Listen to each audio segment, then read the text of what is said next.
Allahu Akbar.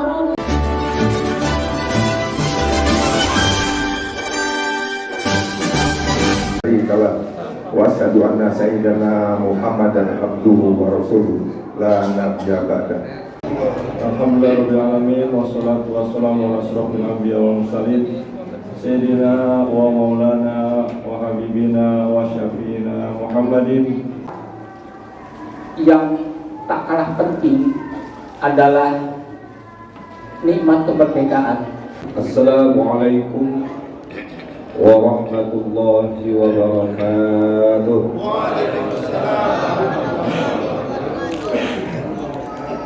Alhamdulillahilladzi an'amana bi ni'matil istiqlal isti'mar. Asyhadu an la ilaha illallah wahdahu la syarika lah wa asyhadu anna sayyidana Muhammadan abduhu wa rasuluh la nabiyya ba'dah. Allahumma salli alaihi wa ala alihi wa ashabihi wa azwajihi wa dhurriyyatihi wa man sara ala nahjihi ila qiyamis sa'ah. Rabbi shrah li sadri wa yassir li amri wahlul 'uqdatam min lisani yafqahu qawli. Amma ba'du. Hadratal muhtaramin wal mukarramin, para alim, para ulama, para asatidz, para guru yang tidak bisa saya sebutkan namanya satu persatu, namun tentu saja tidak mengurangi rasa ta'zim dan hormat kami. Jajaran pengurus DKM Masjid Baitul Izzah yang saya muliakan, para pejabat baik sipil maupun militer yang tidak bisa saya sebutkan namanya satu persatu.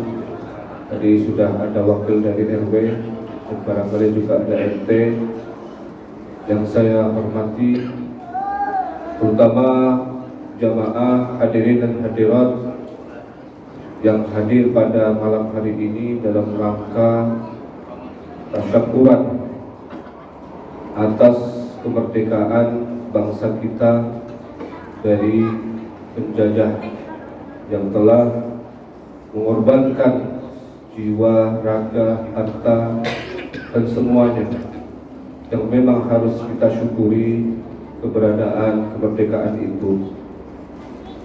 Pertama dan yang paling utama, mari kita sama-sama panjatkan rasa syukur kita kehadirat Allah Subhanahu wa Ta'ala atas berbagai limpahan nikmat, karunia dan anugerahnya. Terutama tentu saja nikmat iman dan Islam dan nikmat kemerdekaan. Kemerdekaan lahir yang tentu saja nanti akan menghantarkan kita kepada kemerdekaan batin. Tidak mungkin batin itu akan merdeka kalau lahirnya terjajah. Maka nikmat kemerdekaan lahir sejatinya adalah merupakan kunci untuk menuju kemerdekaan batin yang akan ditempuh dan akan dilaksanakan oleh kita semua. Maka saya pun sama, begitu mendapat undangan dari PKM, saya langsung dalam hati, baru kali ini sepanjang hidup saya, sudah dari tahun 2009 saya berkiprah di kegiatan-kegiatan masjid, kegiatan-kegiatan masyarakat, tapi baru kali ini mendapatkan undangan untuk memperingati malam 17 Agustus dengan bentuk pengajian. Maka ini adalah sebuah tradisi yang harus ditularkan, yang harus disosialisasikan, harus dimasyarakatkan. Bukan hanya pada level Masjid Baitul Izzah saja, tapi juga ke masjid-masjid yang lain, ke wilayah-wilayah yang lain di seluruh Indonesia.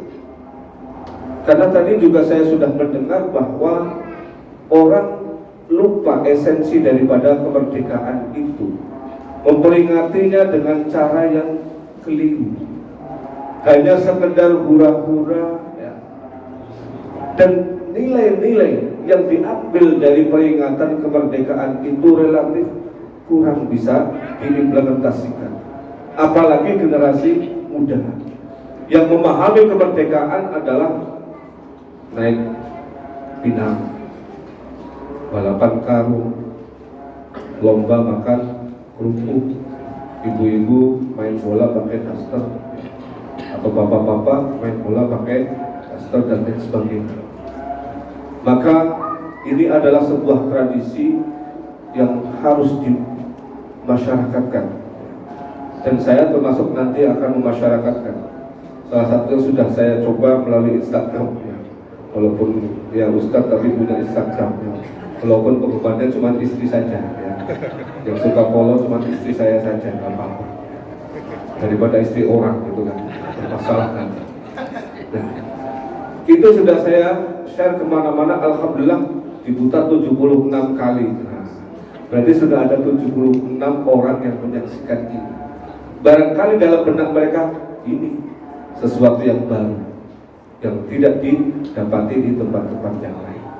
Maka ini harus kita syukuri, dan saya mensupport sekali agar kegiatan-kegiatan serupa yang bernuansa patriotisme itu harus dilaksanakan. Karena bagaimanapun umat Islam di Indonesia tidak akan bisa eksis, tidak akan bisa melaksanakan ajaran agamanya dengan tenang sebaik-baiknya tanpa adanya kemerdekaan.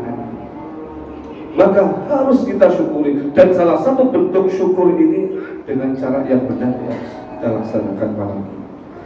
Yang kedua, salawat dan salam mari kita sama-sama hadiahkan kepada Baginda Agung Muhammad sallallahu alaihi wasallam beserta keluarga, para sahabat, para tabi'in. Mudah-mudahan kita semua yang ada di sini termasuk umat Rasulullah akan mendapatkan syafaat beliau. Amin. Bapak dan Ibu, kemerdekaan lahir itu adalah nikmat, dan nikmat harus disyukuri. Cara kita bersyukur bukan hanya sekedar berterima kasih kepada Allah.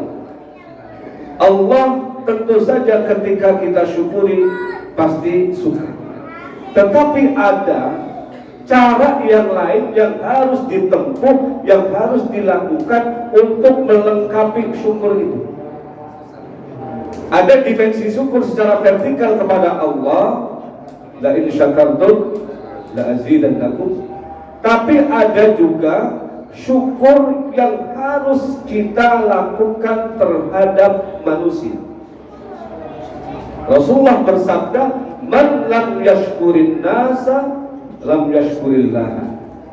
Siapa yang tidak mensyukuri manusia, sesungguhnya dia tidak mensyukuri Allah subhanahu wa ta'ala. Malam ini apa yang kita lakukan adalah pelaksanaan dari syukur kepada manusia, kepada para pejuang kita, para pahlawan kita, leluhur kita, bahkan ulama-ulama kita yang menjadi korban keganasan penjajah. Mereka mengorbankan semuanya, harta, jiwa, raga untuk kemerdekaan ini. Maka sebagai warga bangsa yang baik, sebagai umat yang bertakwa kepada Allah, yang memegang komitmen keagamaan, maka memperingati 17 Agustus kemerdekaan dengan cara seperti ini merupakan bentuk syukur. Syukur itu adalah merupakan ibadah dalam tataran nilai yang paling tinggi kalau dilaksanakan dengan bentuk perbuatan. Karena syukur bisa dilaksanakan dengan 3 cara, Bapak dan Ibu. Boleh dengan hati, alhamdulillah, sekalipun suami saya sudah mulai miring-miring jalannya, tapi masih ingat punya istri, masih ingat istrinya. Itu namanya syukur dengan hati. Walaupun belanjaannya nggak sebanyak tetangga, tapi perhatiannya lebih banyak daripada tetangga. Tetangga duitnya banyak tapi nggak pernah pulang ke rumah, jadi Bang Toyib terus. Alhamdulillah suami saya ada terus di rumah, walaupun duitnya kagak ada. Ya Bu ya, alhamdulillah. Senang ditungguin kan Bu ya? Senang ditungguin apa duitnya aja yang nungguin? Bu, senang ditungguin oleh orangnya apa sama ATM-nya? Dua-duanya. Dua-duanya Pak. Padahal orang kerja jarang-jarang yang ada di rumah. Kalau di rumah terus berarti pengangguran, kerjaannya nongkrong nonton TV. Harus disyukuri bahwa dengan hati kita mensyukuri istri kita walaupun sudah mulai kulitnya keriput, ya, parfumnya sudah nggak wangi lagi, ya Pak ya. Kalau parfumnya gadis-gadis, ya itu biasanya dari Perancis, baunya semerbak, wanginya sampai 5 kilo. Tapi kalau sudah setengah tua, parfumnya ada 3: minyak kayu putih, minyak telon, sama bawang merah. Maka baunya bau kuburan. Harus disyukuri. Alhamdulillah, istri saya parfumnya sudah berubah, tetapi setianya kepada saya tidak pernah berubah. Perhatiannya kepada saya tidak pernah berubah, bahkan lebih daripada sebelumnya. Sebelumnya gak pernah nengok HP, sekarang HP 5 menit ditengok, 5 menit ditengok terus. Saking setianya. Itu namanya syukur dengan hati. Itu syukur yang paling dasar. Nah, dilanjutkan dengan yang kedua melalui ucapan atau lisan.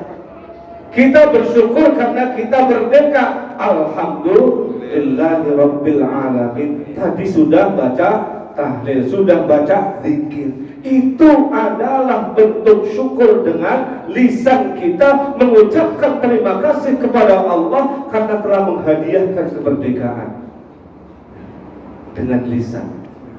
Tapi yang paling puncak, yang paling hebat, yang paling bagus adalah bersyukur dengan perbuatan nyata.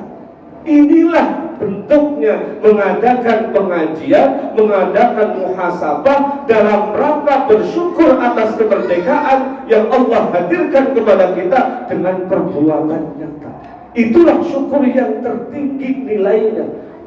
Dan kalau seorang hamba sudah mencapai level syukur yang tertinggi, maka jaminannya akan ditambah rezekinya, ditambah kebaikannya, ditambah keberkahannya. Yang suami ditambah Bu, bukan saya yang ngomong, katanya ditambah istrinya. Mau Bu? Awas nanti malam buat dikasih katanya. Boleh ngomong aja tapi jangan dilaksanakan. Baik, itulah bentuk syukur dengan 3 bentuk tadi, dengan hati, dengan lisan, dan dengan perbuatannya. Sekarang bagaimana kita melangkah dari merdeka fisik, merdeka badan, merdeka lahir, menuju merdeka batin? Itu judul daripada pengajian ini. Merdeka fisik itu bisa jadi lebih mudah, walaupun kita juga tidak memudahkan perjuangan mereka. Kita harus menghargai setinggi-tingginya perjuangan para leluhur kita untuk mencapai kemerdekaan. Tetapi kita sekarang karena lahir sudah merdeka, mungkin ada yang 45 baru lahir ya, mungkin ada yang sebelumnya tapi tidak mengalami penjajahan secara nyata. Kita terlahir sudah merdeka secara fisik.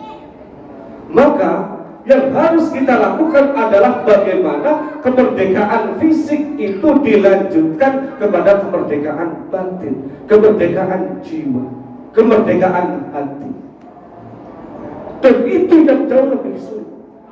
Banyak orang fisiknya merdeka semerdeka-merdekanya, badannya itu bebas kemana-mana melangkah, tidak ada yang melarang.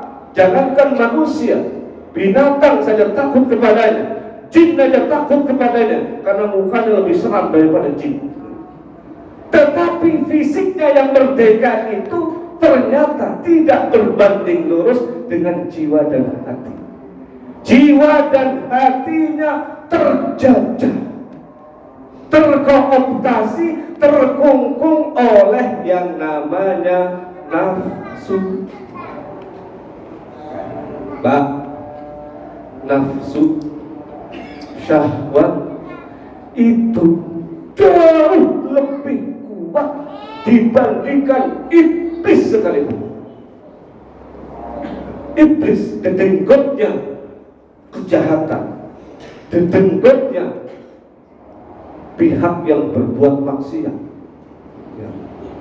Dia tidak akan bisa masuk ke dalam diri manusia, tidak akan bisa memprovokasi manusia, tidak akan bisa menggoda manusia, menjerumuskan manusia, kalau jiwa-jiwa manusia itu jiwa-jiwa yang bersih, jiwa-jiwa yang suci, jiwa-jiwa yang lepas dari amarah, lepas dari dendam, lepas dari kebencian. Tidak ada hasad, tidak ada dengki, tidak ada iri hati, tidak ada ria, tidak ada penyakit-penyakit hati yang menggerogoti jiwanya, sehingga dalam Al-Quran disebut sebagai Al-Mukhlasin. Iblis berjanji di hadapan Allah setelah dia dilaknat, ditundung dari surga, diusir dari surga. La'uwiyannahum ajma'in, kata iblis, saya akan jerumuskan mereka, saya akan tipu daya mereka semuanya, tidak ada pengecualian. Mau ustaz, mau kiai, mau biangnya kiai, mau induknya kiai, mau santri, mau rakyat jelata, mau pejabat siapapun, la'uwiyannahum ajma'in. Iblis berjanji di hadapan Allah akan menyesatkan semua manusia, menjerumuskan semua manusia, menggoda semua manusia, sehingga mereka tersesat semuanya dari jalan Allah. Kata iblis, illa ibadaka minhumul mukhlasin, kecuali hamba-hambamu dari mereka yang hatinya bersih. Ikhlas itu artinya suci, murni dari penyakit-penyakit hati. Iblis takut sama orang model-model begitu. Dia gak kuat, tidak mampu masuk. Sehingga jangankan syaitan, jangankan manusia yang menjadi syaitan, iblis sebagai panglimanya saja tidak mampu. Maka kemudian orang-orang ini akan menjadi orang-orang yang betul-betul merdeka secara batin. Orang yang merdeka secara batin adalah orang yang mampu membebaskan diri dari ikatan-ikatan syahwat dan nafsu yang membelenggunya, dan syahwat dan nafsu ini mengarah kepada keburukan. Karena tidak semua nafsu mengarah ke keburukan. Nafsu itu ada nafsu yang memang harus dipertahankan, tidak boleh dihilangkan sama sekali, hanya dibatasi. Seperti apa? Makan, kecenderungan kepada lawan jenis, ya, nafsu pengen tampak keren, pengen kelihatan gagah, pengen cantik, itu semua diperbolehkan. Tetapi kalau sudah mengarah kepada kemaksiatan, inilah yang dilarang. Nah, inilah biasanya syahwat dan nafsu kita mendorong-dorong ke sana. Contohnya apa? Gampang saja. Ada seorang tokoh, wakil dari Pak RW misalnya, tiba-tiba duduknya ditaruh di belakang, protokolernya tidak cermat, sehingga kemudian dia duduk di barisan belakang, seharusnya di barisan terdepan. Orang ini kemudian marah-marah kepada panitia sampai 2 tahun nggak menyapa panitianya. Ini adalah contoh orang yang mengedepankan reputasi, mengedepankan gengsi, mengedepankan hal-hal yang sejatinya itu tidak penting, dianggap penting, sehingga kemudian apa? Langkahnya dikendalikan oleh hal tersebut. Ada nggak Pak? Orang-orang model begitu, hanya karena namanya tidak disebut dalam sambutan, itu panitia nggak disapa sampai 2 tahun. Hanya karena persoalan kurang dihargai menurut pandangannya, orang ini kemudian menyimpan amarah dan menggerogoti jiwanya sampai menjadi penyakit. Nah, inilah yang menjadi masalah. Inilah jiwa-jiwa, contoh jiwa-jiwa yang belum merdeka sekalipun badannya merdeka. Karena dia masih mengharap reputasi, gengsi, atau menempatkan reputasi dan gengsi itu di atas yang lain. Padahal itu bisa jadi nggak penting. Ada seorang tokoh yang saya yakin Bapak dan Ibu semua kenal, tahu, namanya Imam Ahmad bin Hanbal, salah satu tokoh dari 4 mazhab, Imam Hanafi, Syafi'i, Maliki dulu, Syafi'i baru Hambali. Imam Ahmad bin Hanbal, beliau seorang yang reputasi keilmuannya itu tidak diragukan lagi. Beliau adalah tokoh masyarakat yang sekalibernya sangat besar waktu itu. Diundang kayak saya ini oleh DKM, diundang oleh tetangga beliau menghadiri satu peringatan di rumah orang tersebut. Kebetulan yang undang orang kaya raya. Diundang ke tempat itu, beliau datang, tiba-tiba tuan rumah menyampaikan, wahai imam, mohon maaf, sudah ada orang yang menggantikanmu, silakan engkau pulang. Beliau datang memenuhi undangan orang itu untuk memimpin zikir, memimpin tausiah. Tiba-tiba begitu datang di tempat tetangganya itu, diminta untuk pulang karena sudah ada orang yang menggantikan tanpa memberitahukan terlebih dahulu kepada Imam Ahmad bin Hanbal. Kayak saya bisa datang ke tempat ini, lumayan jauh tadi muter-muter sampai di sini. DKM, Ustaz mohon maaf, Ustaz terlambat, harusnya maghrib tadi datang, silakan pulang ya Ustaz, sudah ada yang menggantikan. Kira-kira perasaan saya seperti apa? Langsung saya bilang ke sini, Masjid Baitul Izzah, saya kasih silang, sudah lagi nggak bakalan datang. Itu kalau saya. Tapi Imam Ahmad bin Hanbal diperlakukan seperti itu, direcehkan oleh tetangganya, diminta pulang, pulang saja. Baik kalau begitu saya pulang.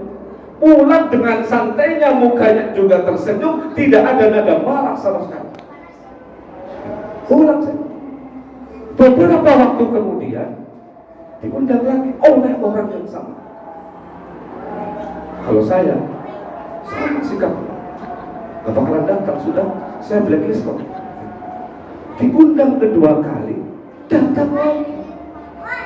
Untuk yang kedua kalinya sama dengan kejadian yang pertama. Mohon maaf Imam, sudah ada orang lain, silakan kau pulang. Imam Ahmad bin Hanbal dengan santainya berpamitan, mukanya tetap tersenyum, nadanya datar, tidak ada amarah sama sekali. Pamitan yang saya pulang. Kalau orang sekarang jadi penceramah, suruh pulang, amplopnya dikasih, lebih senang dia. Ini nggak ada amplopnya. Sudah ada yang datang, silakan Ustaz pulang, tapi amplopnya tetap juga kebenaran kalau gitu. Lebih singkat, efisien.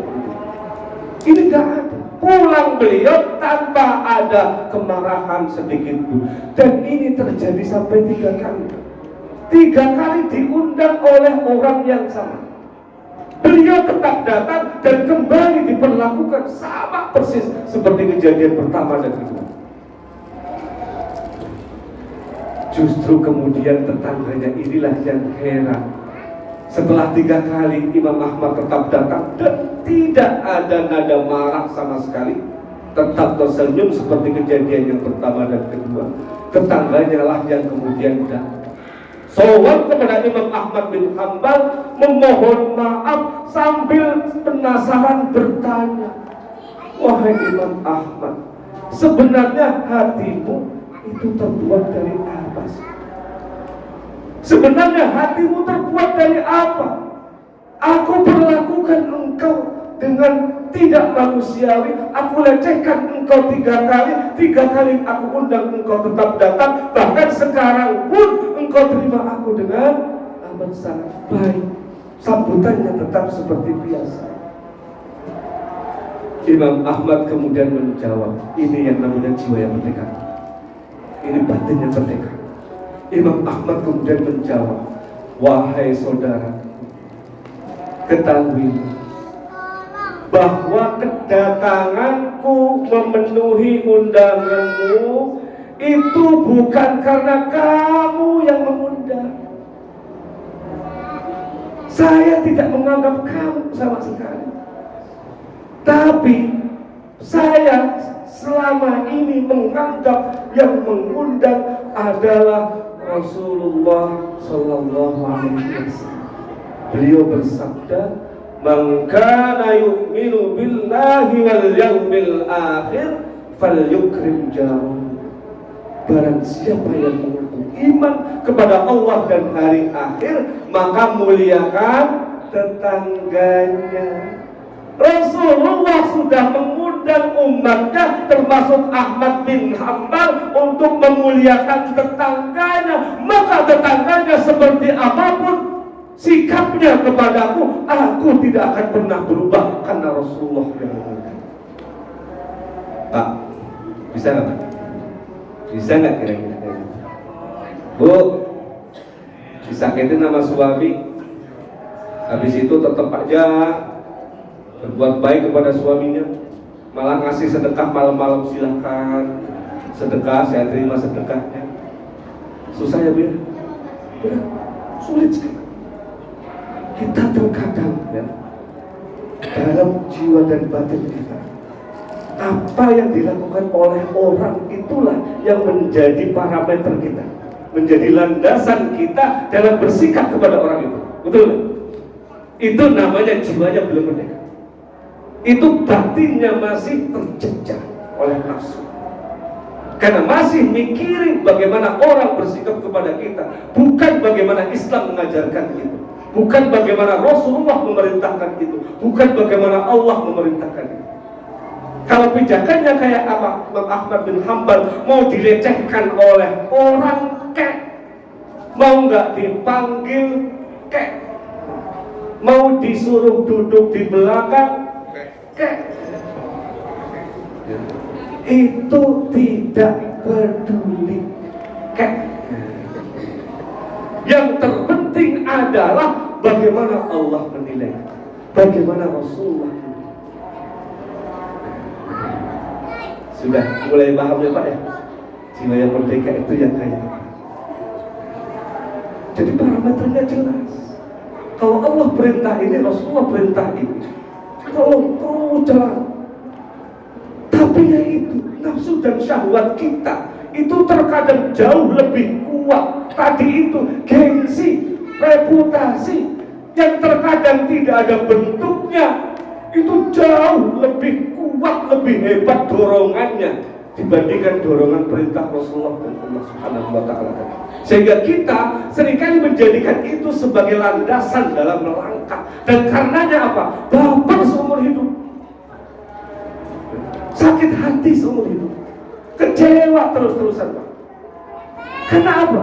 Manusia sehebat apapun dia, sesayang apapun kepada kita, sesetia apapun kepada kita, itu kerap kali mengecewakan kita. Kalau kita mengandalkan itu, pasti sakit terus, gak akan pernah bebas. Padahal subhanallah, jiwa-jiwa yang bebas itulah sebenarnya jiwa-jiwa yang paling bahagia, jiwa-jiwa yang paling beruntung dalam hidup. Ini contoh yang ada lagi. Contoh yang kedua dari seorang tokoh. Ini urusannya urusan makanan, Pak. Tadi urusannya gengsi kan? Ya. Sekarang urusan perut. Sama, Pak. Urusan perut juga urusan yang sangat berat. Karena dari perut ini suka timbul masalah sosial. Gara-gara urusan perut saudara pecah. Bahkan anak dan bapak berantem. Istri sama suami berantem karena urusan perut. Dan ujung-ujungnya adalah duit. Betul? Ini urusan perut. Contoh yang diberikan oleh seorang sahabat yang bapak dan ibu pasti tahu, namanya Abdullah bin Umar radhiyallahu anhu, putra dari Umar bin Khattab. Abdullah bin Umar itu suatu waktu diuji dengan sakit yang cukup parah, sampai nafsu makannya drop, tidak nafsu makan, badannya kurus. Nggak kayak saya, tapi saya bersyukur ya. Karena syukur itu kan tanda berterima kasih karena ada pertambahan perutnya jadi lebih maju dari sebelumnya. Itu adalah bentuk daripada syukur terhadap nikmat. Nikmat itu ada dua dimensinya menurut Imam Ibnu Faris. Yang pertama adalah kondisi yang lebih baik dari sebelumnya. Yang kedua tambahan yang tadinya nggak ada jadi ada, atau yang tadinya sedikit jadi banyak. Nah ini perut saya tadinya sedikit sekarang banyak. Itu namanya nikmat dan harus disyukuri. Nah ini Imam Abdullah bin Umar, sahabat Rasulullah, itu diuji dengan rasa sakit sehingga nafsu makannya jatuh, drop sampai badannya kurus. Sampai kemudian suatu waktu karena izin Allah, dan biasanya kalau orang sakit yang ngeladenin, yang layani siapa? Yang telaten siapa? Istri. Kalau suami istrinya sakit dibiarin aja biasanya. Sembuh-sembuh sendiri katanya. Itu kita, Pak. Kita ini memang begitu. Istri perhatian banget, giliran dia sakit dicuekin aja, suruh anaknya yang ngurus. Ya. Jadi telaten istrinya, tentu saja izin Allah sembuh. Pas sembuh itu tiba-tiba Abdullah bin Umar bilang kepada istri beliau, istriku, tumben aku lagi pengen buah anggur, pengen makan anggur. Istrinya senang banget, alhamdulillah suamiku minta makan. Biasanya ya disodor-sodorin nggak mau, karena memang lagi nggak nafsu makan ya Pak, orang sakit ya. Wah, istrinya senang banget, bagikan terbang pergi ke pasar. Nah, belilah satu bungkus anggur. Begitu pulang, ternyata ada pengemis yang nguntit, Pak. Jadi istri Abdullah bin Umar itu terkenal di kalangan para pengemis. Kenapa? Karena kalau diminta pasti dikasih, apalagi dimintanya di depan suami. Kata Abdullah bin Umar itu dikenal dermawannya, ya, itu mirip-mirip Rasulullah. Gak pernah menolak permintaan. Kalau kita gak pernah menolak bantuan, gak pernah menolak pemberian, ya Pak. Alasan yang gak boleh itu namanya kufur nikmat. Dasar bukan minta-minta aja kok, alasan macam-macam. Abdullah bin Umar seumur hidup tidak pernah menolak permintaan orang kalau dia ada.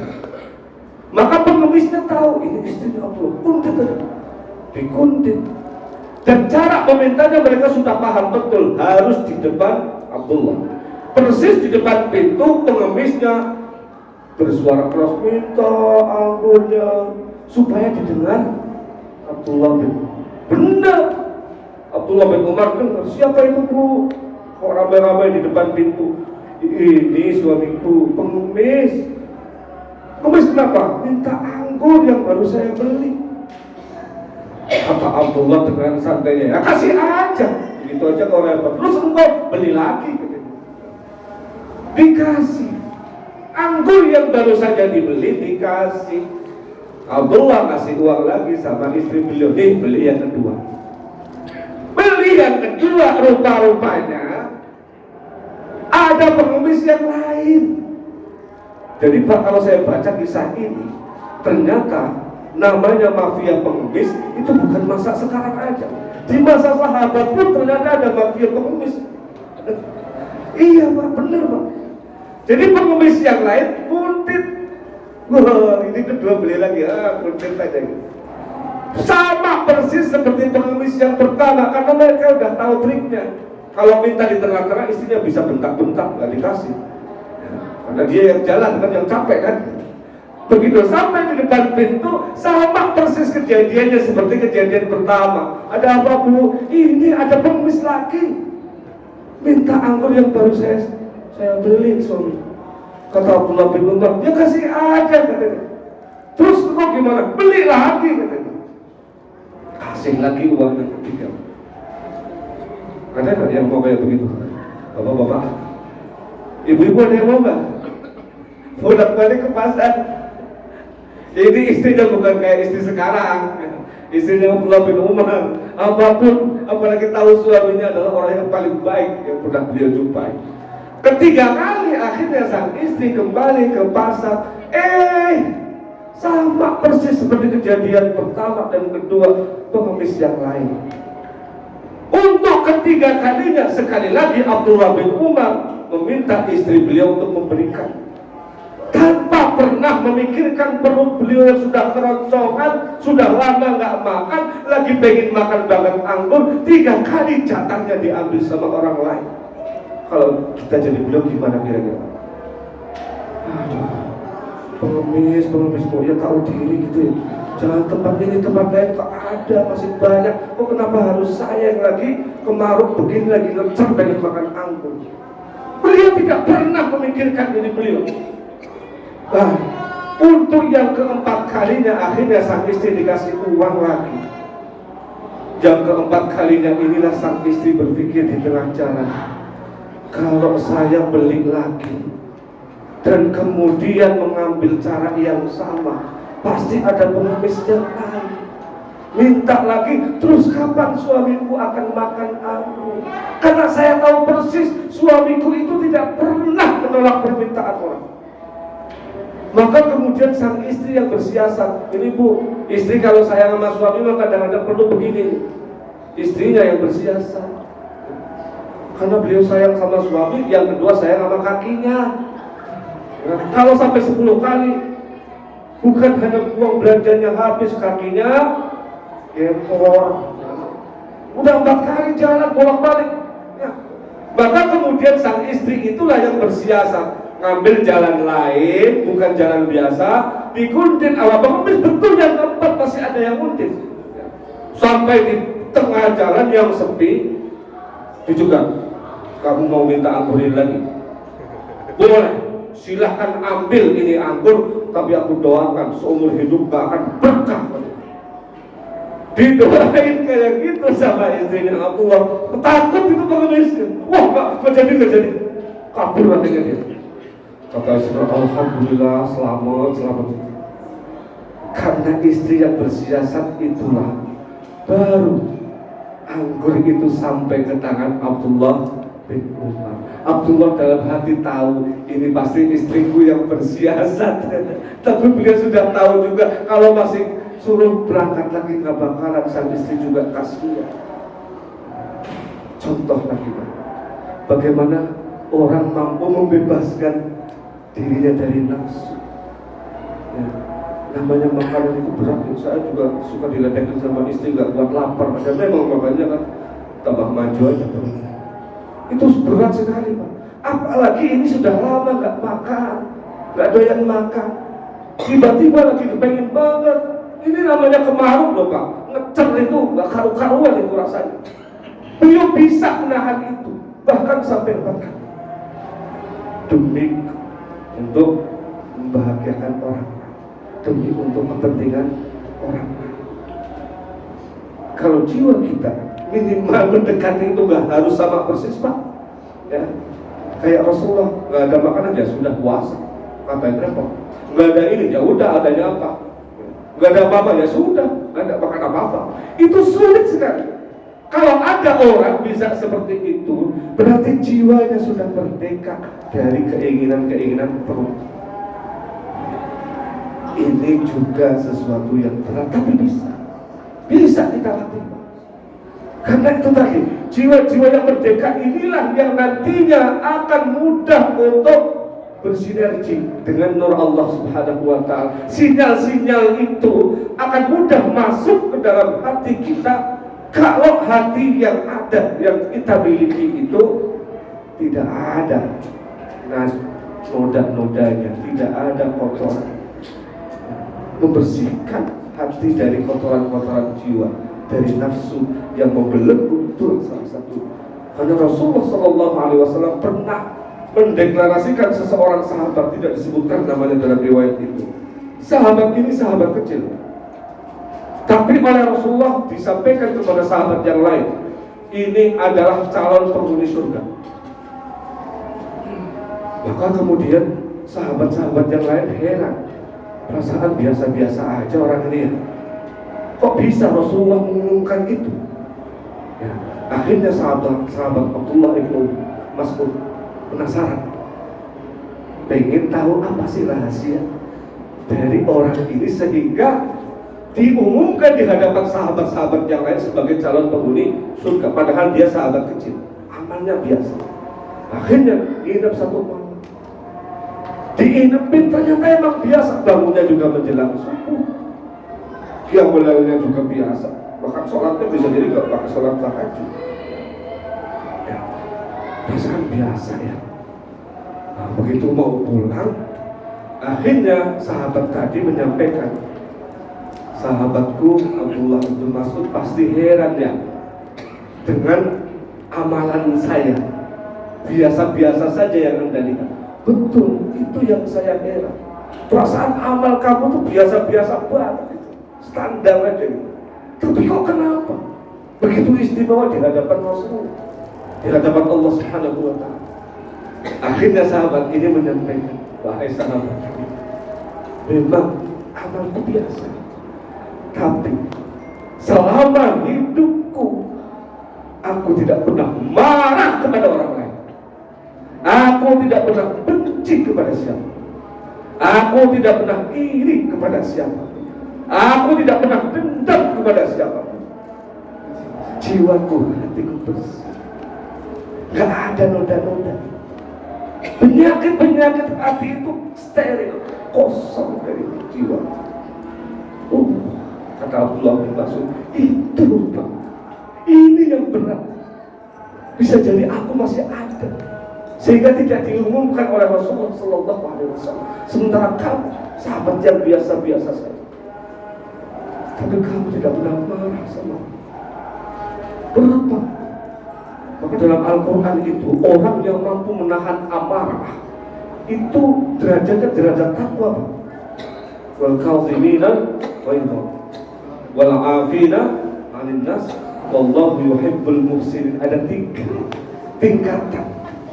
Kalau ingin menjadi orang-orang yang bertakwa, salah satu ciri-cirinya adalah mampu menahan amarah. Marah boleh, tapi ditahan sehingga tidak dilampiaskan. Ini nilainya tinggi banget di hadapan Allah, sehingga derajatnya derajat muttaqin, orang-orang yang bertakwa. Ya Pak, ngomongnya gampang, ini yang ceramah juga gampang ngomongnya, tapi prakteknya susah banget. Susah banget. Ya, coba aja di jalan itu, lihat itu di jalanan, mata pakai pelotot begitu ya, ucapan-ucapan ngakiat itu keluar semua ketika situasi-situasi nggak kondusif, semrawut. Kalau kita berhasil keluar dari itu, saya pernah mengalami dan gagal Pak. Saya waktu itu habis ceramah di Bintaro ya, habis Isya, habis maghrib ya, sampai Isya pulang. Saya pakai motor waktu itu karena ambil jalan tikus. Waktu itu cuaca sedang gerimis. Saya naik motor, jalan tikus, jalannya cuma setapak Pak, muat cuma 2 motor. Pas waktu itu lewat kanan kirinya sawah yang baru ditanam, masih basah. Lagi lewat malam-malam gerimis-gerimis, di depan ada motor, jalannya agak cepat tapi goyang-goyang. Aduh, alah berhenti. ini nggak beres ini. Sudah firasatnya udah nggak enak banget. Depan itu motor goyang-goyang begitu.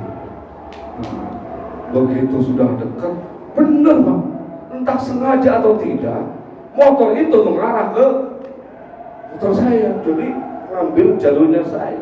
Lah saya mau ditabrak pak, ya, akhirnya minggir, belok gitu kan. Ternyata kebablasan, masuk ke sawah, sarungnya puasa semua. Anak muda itu ternyata 2 orang anak muda boncengan, memang ugal-ugalan, ya. Entah lagi mabuk, entah apa, Allah alam. Tahu saya jemput, bukannya minta maaf malah menertawakan. Di situ saya gak kuat pak. Seandainya dia minta maaf ya, seandainya dia minta maaf mungkin saya maafkan. Tapi alih-alih minta maaf malah menertawakan saya. Ketika itulah muncul, saya orang Jawa, akhirnya makian 2 sarwong edan. Nah itu keluar itu kata-kata itu. Oh edan, keluar itu makian. Waduh, saya tadi habis beneran masalah sabar, ternyata gagal sabar saya. Memang, makanya wal kadhiminal ghaidha itu, ya, yang tadi itu kan Imam Ahmad juga menahan marahnya kan. Itu tingkatannya tinggi banget. Tapi ada lebih tinggi lagi. Wal afina 'anil nas. Kalau tadi masih marah cuma ditahan. Kalau wal afina 'anil nas, memaafkan, itu sudah menghapus. Kata al-afu itu dalam bahasa Arab artinya menghapus. Menghapus seluruh memori buruk terhadap orang yang pernah menyakiti kita. Sehingga tidak ada lagi rasa marah. Yang ada adalah rasa yang kosong, seperti tidak ada apa. Itu namanya memaafkan. Wal afina 'anil nas, itu lebih tinggi Pak nilainya. Ya kan? Kalau tadi masih marah ya, sekarang udah gak marah lagi. Diperlakukan secara tidak manusiawi, dilecehkan, bisa jadi ya, diperlakukan semena-mena. Itu kok kemudian tidak ada sama sekali rasa marah seperti Imam Ahmad bin Hanbal. Ini adalah nilainya lebih tinggi, maka itu levelnya level yang kedua. Dan itu sulit sekali Pak, berat sekali. Kita kan kadang-kadang pernah dibikin sakit hati sama orang, apalagi cara dia menyakiti kita memang sudah kelewat batas. Itu kadang-kadang memorinya hilang, timbul lagi, hilang, timbul lagi. Apalagi kalau ketemu orang itu ingat lagi, ya berarti belum memaafkan namanya. Ya, masih ada di sini gitu loh. Jadi ini penyakit ya, menggerogoti jiwa kita ini. Dan ini yang sulit pada akhirnya untuk membebaskan kita menjadi yang merdeka tadi. Nah, maka kemudian wal afina 'anil nas lebih tinggi, tetapi ada yang lebih tinggi ternyata. Apa itu? Allahu yuhibbul muhsinin, ihsan. Maka di situ Allah cinta sama orang-orang ini. Yang 1, 2 belum. Tapi yang ketiga, wallahu yuhibbul muhsinin, Allah mencintai orang-orang yang berbuat ihsan. Apa itu ihsan? Ihsan adalah berbuat baik kepada orang yang berbuat buruk kepada kita. Bisa nggak, Bu? Bu, ada tetangga rese, selesainya minta ampun, kita kasih berkat. Ada yang kayak gitu? Kalau ada suaminya yang marah-marah, bang itu tetangga rese itu malah dikasih. Itu namanya ihsan. Ihsan itu adalah berbuat baik kepada orang yang berbuat buruk kepada kita. Itu levelnya lebih tinggi. Memaafkan sudah, berarti ya sudah nggak ada rasa apa-apa. Yang ada adalah bagaimana berbuat baik tanpa pandang bulu. Dan ini adalah akhlak Rasulullah. Rasulullah keunggulannya adalah beliau tidak pernah marah sedikit pun, bahkan kepada orang yang paling membuat beliau marah. Seharusnya marah, tapi tidak pernah. Nah, jadi jiwanya itu bersifat berat. Saya kalau baca tafsir ayat ini, ya Allah berat banget ya. Yang pertama tadi aja susah dan minta ampun, apalagi harus sampai pada level ini. Tapi itulah yang perlu secara gradual, secara bertahap kita lakukan. Supaya apa? Kita betul-betul merdeka. Orang yang merdeka hati dan jiwanya itu bahagianya gak pernah habis-habis. Enaknya, senangnya pasti akan terus-menerus istiqomah. Ya, kebaikan-kebaikan yang dia pancarkan kepada sekelilingnya itu akan tidak ada henti-hentinya. Karena apa? Jiwanya itu tercerahkan. Hatinya itu hati yang senantiasa hidup, sehingga kemudian orang-orang akan melihat betapa bahagianya. Sekalipun bisa jadi orang melihat secara zahirnya menderita. Itulah yang terjadi misalnya kepada Rasulullah. Secara fisik orang menilai bilik beliau itu kecil sekali, ya kan? Bilik beliau itu dalam riwayat hadis Aisyah itu di Sahih Bukhari. Rasulullah kalau ingin sholat malam, Aisyah masih tidur, itu nggak nyampe kepala beliau untuk sujud, sehingga kaki Aisyah harus singkirin dulu. Saking sempitnya bilik beliau. Bilik Rasulullah sempit pun nggak kayak bilik kita. Tapi dengan bilik yang sempit itu, rumah yang S-nya ada 7 ya Pak ya. Kalau orang sekarang bilang ya RSSS sampai 7, rumah sangat sederhana sekali, sampai selonjor saja susah. Ya, itu dengan kondisi bilik seperti itu sempitnya, dengan gagah berani beliau mengucapkan kalimat yang diabadikan dalam hadis, baiti jannati, rumahku adalah surga. Kira-kira kenapa Rasulullah bisa begitu? Karena hati dan jiwanya merdeka. Gak penting rumah yang luas, mewah, megah, tapi jiwa orang yang menempatinya itu terkungkung, terkooptasi dengan tadi. Wah, rumahnya masih belum bagus, tetangga lebih bagus, kita harus lebih bagus. Kapan selesai? Mobil tetangga bagus, lebih mewah, kita harus beli yang lebih bagus. Kapan selesai? Kita semuanya pakainya jelek, yang lain pada bagus. Terus kapan kita bisa menyelesaikan itu? Gak ada habis. Maka cukuplah ya, kita menjadikan ukuran ya, kebahagiaan itu ada di diri dan hati kita masing-masing dengan cara tadi itu, membebaskan diri dari penyakit-penyakit yang menggerogotinya secara bertahap. Memang tidak bisa Pak secara langsung atau secara frontal, tidak mungkin. Harus bertahap, sedikit demi sedikit. Insya Allah suatu waktu kita akan mencapai level itu. Nah, kalau sudah merdeka seperti itu, mau apapun ya, bahkan dalam situasi yang paling nadir, situasi yang paling genting, situasi yang paling buruk, orang ini masih tetap paling bahagia. Karena apa? Kata Rasulullah, ajaban li amril mu'min, begitu mengagumkan urusan seorang mukmin. Inna amrahu kullahu khair, segala urusan mukmin itu adalah kebaikan, baik semua, nggak ada yang buruk kalau yang namanya mukmin yang hatinya merdeka. Apa? In asabathu sarra syakar, kalau dia mendapatkan nikmat maka dia bersyukur. Wa in asabaka khairan, maka itu kebaikan bagi. Wa in asabathu dharra, kalau dia ditimpa musibah, ditimpa kesusahan, sabar, dia sabar, maka ada khairan, maka itu adalah kebaikan. Sebagai penutup dari apa yang saya sampaikan tentang syukur dan sabar yang menjadi kunci dalam kehidupan, dan itu yang akan membebaskan jiwa kita. Ada suami dan istri. Istrinya lagi ngacak di kamar, sedang mau tidur, ngacak ya, dandan dikit ya. Memang sunnahnya kalau mau tidur dandan ya Bu ya, supaya suaminya ngeloninya tambah kenceng ya. Lagi dandan ya. Suaminya masuk, lihat istrinya dandan ya. Kata suaminya, dek,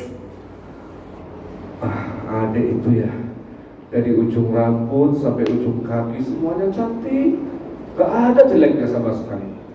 Maka abang harus bersyukur karena punya istri seperti adik ini.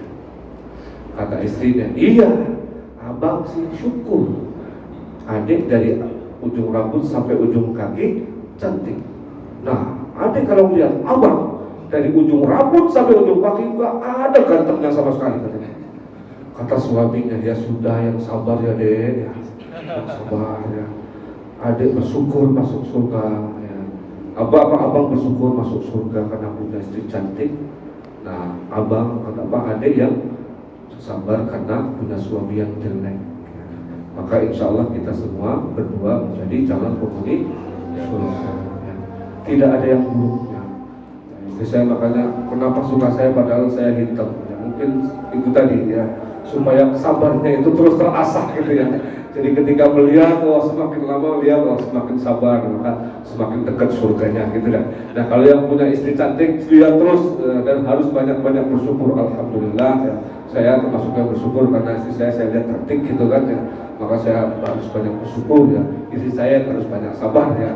Insya Allah syukur dan sabar ketika bergabung bersinergi akan lebih dekat lagi kepada surga. Baik, demikian yang bisa kita sampaikan mungkin sebagai penutupnya. Mari kita sama-sama bermuhasabah, renungkan apa yang telah kita lakukan selama ini, terutama berkaitan dengan kemerdekaan yang sudah 78 tahun lamanya kita nikmati. Astaghfirullahaladzim, alladzi la ilaha illa huwal hayyul qayyum wa atubu ilaihi. Astaghfirullahaladzim, alladzi la ilaha illa huwal hayyul qayyum wa atubu ilaihi. Astaghfirullahaladzim, alladzi la ilaha illa huwal hayyul qayyum wa atubu ilaihi. Jami'al ma'asi wa dhunub, wa la hawla wa la quwwata illa billahil aliyyil azim. Astaghfirullah Rabbal baraya. Astaghfirullah ilal khataya. Astaghfirullah Rabbal baraya. Astaghfirullah ilal khataya. Astaghfirullah Rabbal baraya. Astaghfirullah ilal khataya. Ya Allah, ya Tuhan kami, 78 tahun lamanya Allah menghadirkan kemerdekaan kepada kita. Perjuangan, pengorbanan, darah, air mata, semuanya dari para pejuang kita dikorbankan. Semuanya tanpa pamrih mereka lakukan demi membebaskan diri dari penjajah, dari angkara murka di bumi Nusantara, bumi Pertiwi yang kita cintai. Ya Allah, seandainya selama ini kami tidak mensyukuri nikmat kemerdekaan yang telah Engkau hadirkan, tidak berterima kasih kepada para pahlawan, para pejuang kita, para leluhur kita yang telah mengorbankan semua. Ya Allah, maafkan kami ya Allah, maafkan dosa kami ya Allah, yang tidak mampu mengisi kemerdekaan ini dengan hal-hal yang Engkau ridhoi. Ya Allah, jangan permalukan kami ya Allah, kalau apa yang kami lakukan selama ini tidak mendapatkan ridho. Kami tahu dengan keterbatasan kami masih sangat mencintai tanah air, masih mencintai Indonesia, masih ingin negara kita rakyat kita, bangsa kita menjadi lebih baik. Maka bantulah kami ya Allah, bantulah kami ya Allah, bimbinglah kami ya Allah untuk bisa mengisi kemerdekaan ini dengan sebaik-baiknya. Maafkanlah kealpaan dan kekurangan kami, maafkanlah kealpaan dan kekurangan keluarga kami, maafkanlah kealpaan dan kekurangan orang-orang yang dekat dengan kami. Ya Allah, berilah kami rahmat-Mu ya Allah, berilah kami maghfirah-Mu ya Allah, berilah kami anugerah-Mu ya Allah, dalam mewujudkan cita-cita para proklamator kita untuk menjadikan bangsa ini menjadi bangsa yang berjaya, bangsa yang mampu bersaing dengan bangsa-bangsa lain di dunia ini. Ya Allah, ya Tuhan kami, ampunilah dosa-dosa kami, dosa-dosa kedua orang tua kami, dosa-dosa kedua orang tua kami, dosa-dosa kakek-kakek kami, dosa-dosa leluhur-leluhur kami, dosa-dosa para guru kami, dosa-dosa para ustaz dan para pemimpin kami, dosa-dosa orang-orang yang telah berjasa kepada kami, dosa-dosa siapapun yang berkaitan dan berhubungan dengan kami ya Allah. Ya Allah, jangan jadikan kekurangan kami, jangan jadikan kelemahan kami sebagai wasilah menuju neraka. Ya Allah, kami amat sangat khawatir dan takut kepada neraka. Janganlah karena kesalahan dan kealpaan kami menghantarkan kepada murka-Mu ya Allah. Angkatlah murka-Mu ya Allah, angkatlah murka-Mu, angkatlah murka-Mu ya Allah dari kami. Berikanlah rahmat-Mu kepada kami, berikanlah hidayah-Mu kepada kami, berikanlah maaf-Mu kepada kami, berikanlah kesejahteraan lahir dan batin dalam hidup kami ya Allah. Ya Allah, ya Tuhan kami semuanya yang ada di sini melaksanakan kegiatan ini dalam rangka mensyukuri nikmat-Mu ya Allah, nikmat kemerdekaan yang telah Engkau anugerahkan kepada kami ya Allah. Jadikanlah kami orang-orang yang senantiasa bersyukur kepada-Mu. Jadikanlah kami sebagai orang-orang yang senantiasa bersyukur, dan jangan jadikan kami sebagai orang-orang yang kufur kepada nikmat-Mu ya Allah. Jadikan kami, anak-anak kami, istri-istri kami, keluarga kami sebagai orang-orang yang mampu mensyukuri kemerdekaan ini, sehingga kami mampu mengisinya dengan lebih baik. Allahumma fir lana wa liwalidina warhamhum kama rabbawna shighara. Allahumma fir lana wa li ikhwanina alladhina sabaquna bil iman wa la taj'al fi qulubina ghillan lil ladzina amanu Rabbana innaka ra'ufur rahim. Mari sebelum kita tutup, kita bersama-sama membaca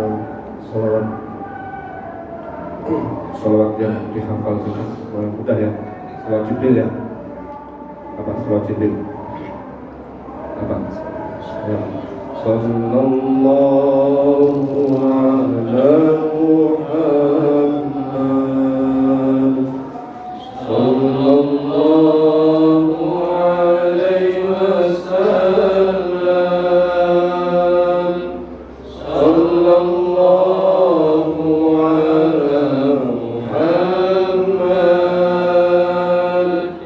sallallahu alaihi wasallam, sallallahu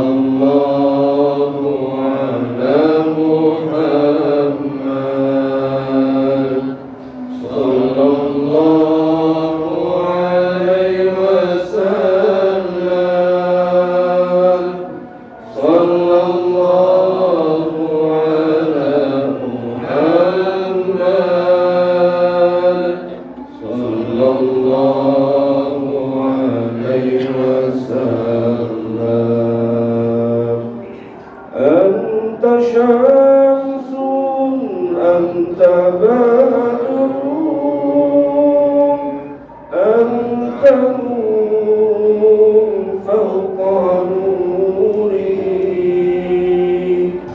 أنت شمس أنت بدر أنت نور فوق نوري أنت كثير ووالي أنت مصباح السرور صلى الله على محمد صلى الله عليه وسلم صلى الله على محمد صلى الله عليه وسلم يا حبيبي يا محمد يا عروس الخفيقين يا حبيبي يا محمد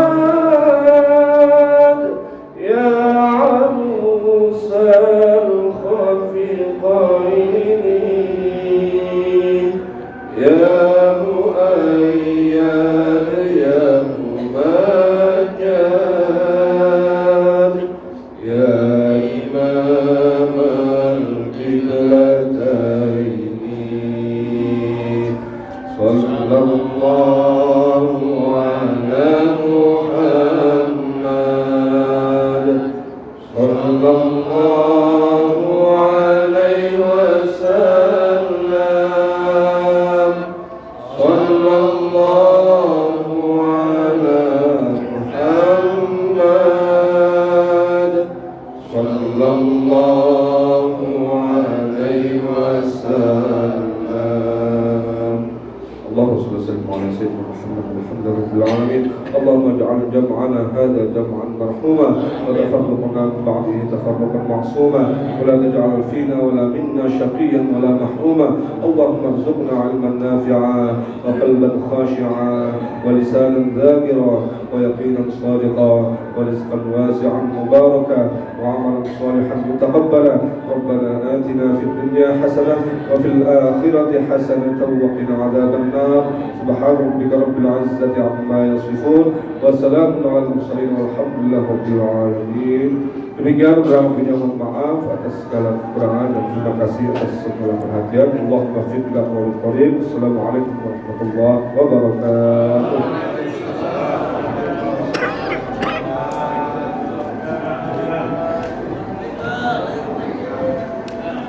Alhamdulillah, terima kasih kepada Bapak Ustadz Taufikur Rahman MA. Untuk selanjutnya kami mohon maaf sama panitia apabila ada kekurangan dalam penyelenggaraan acara ini. Bapak-bapak jangan pulang dulu, kita bersalam-salaman sambil melanjutkan pembacaan tadi sholawat. Sallallahu ala Muhammad Sallallahu alaihi wasallam Sallallahu ala Muhammad Sallallahu alaihi wasallam Sallallahu ala Muhammad Sallallahu alaihi wasallam Sallallahu ala Muhammad Sallallahu alaihi wasallam Sallallahu ala Muhammad Sallallahu alaihi wasallam Sallallahu ala Muhammad Sallallahu alaihi wasallam Allahumma sholli wa sallim wa barik alaihi. Sebelum pulang seperti biasa kita foto-foto dulu. Silakan foto-foto sama-sama. Kita tutup dengan membaca doa. Allah